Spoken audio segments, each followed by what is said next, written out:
Alright guys, so for today's video, finally getting around to messing with these two vacuums that I picked up out of the trash.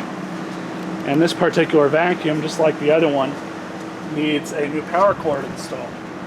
Now on these Orecks, it's actually a very simple process, depending on where they cut the cord off, which is right here.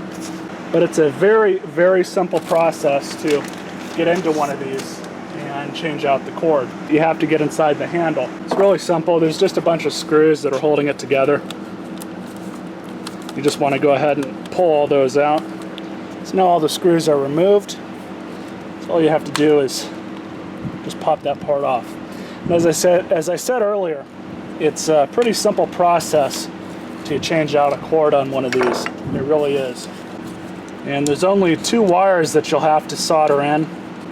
I'm actually removing this bottom one, even though I don't really have to. But I'm doing that just to get it out of the way. Because it's a lot easier to do when this wire bundle's out of the way. So now we can go ahead and pull this one out.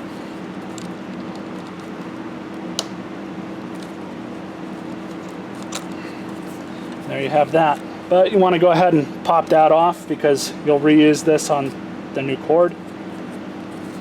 And save this one for sizing of the new wires. Now it looks like we need about that much cord or so. I'll show you guys my nifty little wire stripper here. I love this thing. Very simple. So just pull this part off, throw that in the trash, and then all your cotton string, go ahead and pull that out. Now this electrical cord I have here that I'm going to wire into this vacuum, I actually got off of another vacuum that I garbage picked, which was a cheaper plastic one. It was probably a Bissell. And I do that a lot with vacuums that I pick up off the street, is if they're not really worth fixing or doing anything with, I'll cut the cord off of them, maybe some of the other stuff, and keep it, because these cords come in handy. If you were to buy a new vacuum cleaner cord, they run about $14 to $16 depending on the day on Amazon. So they're not all that expensive, but I'm a cheapskate. Again, using this one to kind of measure everything. It looks like it goes right about there. So I'm happy enough with that. Now this thing can kind of be a pain to get back on, and it's not really going to stay.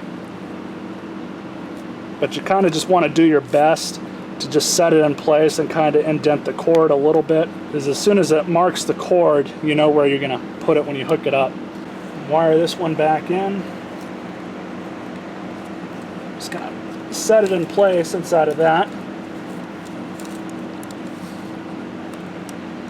And the first thing we're going to have to do is solder in the black connector.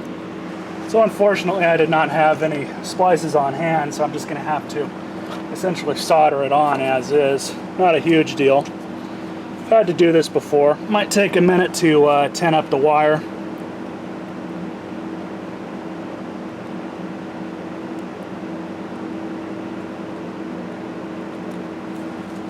Now for both of these white wires, I'm going to go ahead and solder them together. I much prefer this method before I go ahead and put that small cap back on. Feel a little bit better with how solid the connection is if I solder it correctly like that. So again, same thing. Let's tin up the wire.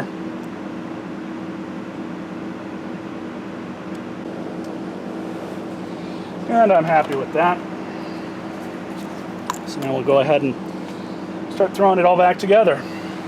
So I'm just rerouting the cords. This cord back down in place. And reroute these so they're kind of out of the way of each other. So one thing I love about these Orecks is they're just very simple vacuums. They're very easy to work on. Very easy to do things to, maintain them. Parts are cheap. Parts are plentiful. I mean, hell, I've found I don't know how many of these in the trash, and it looks like this one's actually slightly damaged, but this is going to be a vacuum for my own personal use, so I'm not really too worried about that. So now the last step is to just put your handle back together. All we're doing is just lining everything up, making sure that flexible piece for the cord is wired in correctly. And it looks like we should be fine. So now we can go ahead and put our screws back in.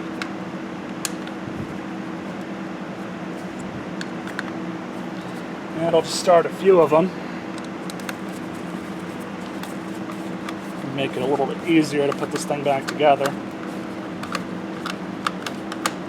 Because I did find this vacuum in the trash, I don't know the condition of the belt. Before I go any further with this, I'm going to go ahead and replace the belt. So I can only assume that it's, and I'm correct, it's definitely not in the best condition.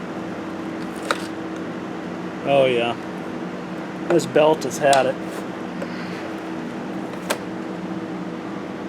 Wow. This thing has not been changed in a while.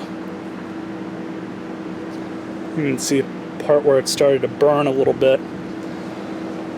That's why I brought an extra.